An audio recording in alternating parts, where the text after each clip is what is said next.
అధ్యక్ష ప్లీజ్ ఇంకో ఇద్దరు మెంబర్కి మీరు మాట మాకు అభ్యంతరం లేదు సార్. ఎల్ఓపి గారు క్లోజ్ చేస్తాం. మీరు మాట్లాడండి. ఇంకెవరికి ఇవ్వండి ఇంకెవరికి ఇవ్వట్లేదండి. ఇమ్మనే చెప్తున్నా అమ్మా, మీకే ఈ తరఫున చెప్తున్నాను సార్. ఇప్పుడు నా సార్ ఇది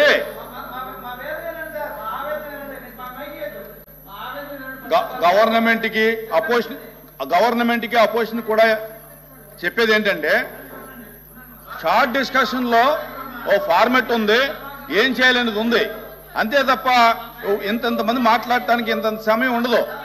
ప్లీజ్ అర్థం చేసుకోవాలి.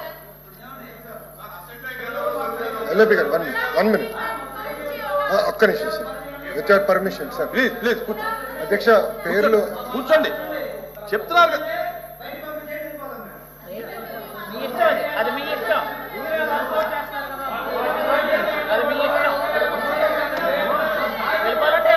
కూర్చోండి. వీరంజన్ గారు కూర్చోండి. కూర్చోండి. కూర్చోండి. కూర్చో. లోకేష్ గారు సార్ చిన్న పాయింట్ సార్. లోకేష్ అధ్యక్ష చిన్న పాయింట్, ఇది పేర్లు అమ్మా నువ్వు ఉండమ్మా. సత్య గారు మీరు ప్రతిదానికి ఏదో బయట మాట్లాడేటట్టు మీరు మంత్రి అనేటువంటి బాధ్యత లేకుండా మాట్లాడతారు. అధ్యక్ష ఏం మాట్లాడుతున్నారు మీరు? అధ్యక్ష గౌరవ సభ్యులందరూ ఇప్పుడు బిజినెస్ మీరు ఒప్పుకున్నారు, కొన్ని పేర్లు ఇచ్చారు. మా సైడ్ నుంచి కూడా మేము గ్రీష్మ గారి పేరు కూడా ఇచ్చాం అధ్యక్ష. సో సభ్యులు మాట్లాడాలంటే మాకు ఎలాంటి ఇబ్బంది ఏం లేదు. ఇక్కడ వి విల్ ఆన్సర్ ఎవ్రీథింగ్ అధ్యక్ష. మాకు ఎలాంటి ఇబ్బంది అయితే లేదు. అది గౌరవ ఎల్ఓపి గారికి నేను తెలియజేస్తున్నాను. షార్ట్ డిస్కషన్ అనేది ఈ ఒక్క రోజుతో అయ్యేది కాదు. ప్రతిరోజు ఒక షార్ట్ డిస్కషన్ ఉంటుంది. ఈ రకంగా లెంగ్తీ ప్రొసీజర్ ఉంటే గవర్నమెంట్ బిజినెస్ ఉంటుంది, ఇతర బిజినెస్లు ఉంటాయి. దీనికి ఒక విధి విధానం లేకపోతే ఈవేళ ఈ రోజు అయితే పని ఎలా చేయొచ్చు. రోజు ఇదే పద్ధతి అనుకోండి. మొన్న ఎందుకు చేశారని అడిగితే దానికి సమాధానం చెప్పలేం. అధ్యక్ష మీరు డైరెక్షన్ ఇస్తారు, వాళ్ళేమో మమ్మల్ని తిడతారు. ప్లీజ్ నాకు అర్థం అవట్లేదు. ఇది మీరు డైరెక్షన్ ఇస్తారు, మాధవ్ గారేమో ఎగురుతున్నారు అక్కడ సీట్లో, ఇటు ఎగురుతున్నారు అటు ఎగురుతున్నారు, నన్ను తిడుతున్నారు సార్. ఇవన్నీ I'm ready sir. I'm ready Madhav గారు, ఐఎమ్ రెడీ మాధవ్ గారు.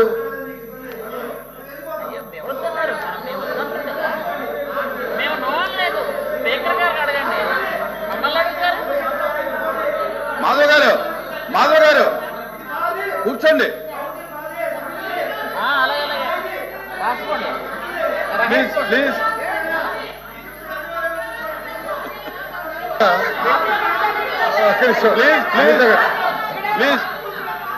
ప్లీజ్ కూర్చోండి.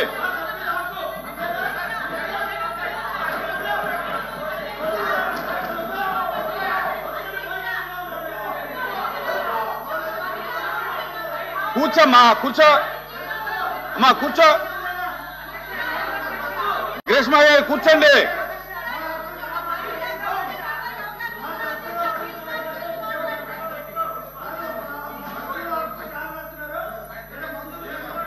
కూర్చోండి. అరే కూర్చోండి మాధవ్ గారు, కూర్చోండి.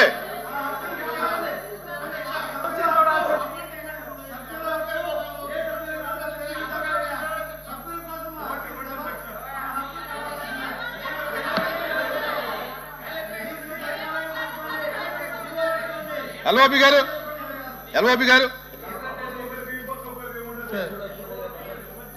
గారు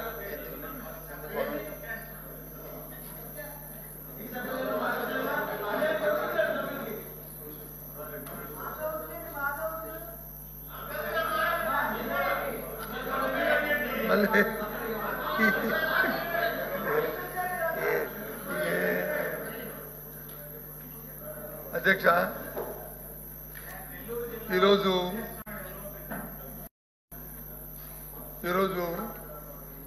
మన షార్ట్ డిస్కషన్లో మీరు ప్రతిపాదించిన బిఎస్లో ప్రతిపాదించిన సబ్జెక్ట్ ఏంటంటే అధ్యక్ష పరిశ్రమలు, వాటి మీద వచ్చిన పెట్టుబడులు, దాంతోపాటు స్టీల్ ప్లాంట్ తాలూకా స్టేటస్ రిపోర్ట్. ఆ అంశానికి సంబంధించి ముందుగా మాట్లాడిన ప్రభుత్వం తరఫున రద్దు మాట్లాడిన మంత్రి గారు ఈ 16 నెలల కాలం కాకుండా పాత 2014 అంతకు ముందు కాలం కూడా వారు కోట్ చేసుకొని మాట్లాడారు. సంతోషం అధ్యక్ష. దీని ముందుగా ఒక విషయాన్ని చెప్పి మళ్ళీ ఆఖరికి వెళ్తాను అధ్యక్ష. ఎందుకంటే స్టీల్ ప్లాంట్ అనేది అందరికీ సెంటిమెంట్తో కూడుకున్నది కాబట్టి వారు దాని మీద నా వివరణ కూడా అడిగారు. మీ తాలూకా అభిప్రాయం మా పార్టీ అభిప్రాయం కూడా అడిగారు. తప్పకుండా అది కూడా దాని మీద చెప్తాం అధ్యక్ష. మేము కూడా రిజర్వేషన్ పెడతాం. దాన్ని కూడా ఆ విషయాన్ని కూడా తమకు చెప్తాను అధ్యక్ష. కానీ ఈ సందర్భంలో వారు మాట్లాడిన మాటల్లో అప్పటి నుంచి మాట్లాడిన నేపథ్యం అధ్యక్ష. వారు అప్పటి నుంచి ఇండస్ట్రీస్ని మేము డెవలప్ చేస్తాం, దాంతోపాటు పారిశ్రామికం చేస్తాం, ఈ రాష్ట్రంలో జీడిపి పెంచామని చెప్పారు అధ్యక్ష.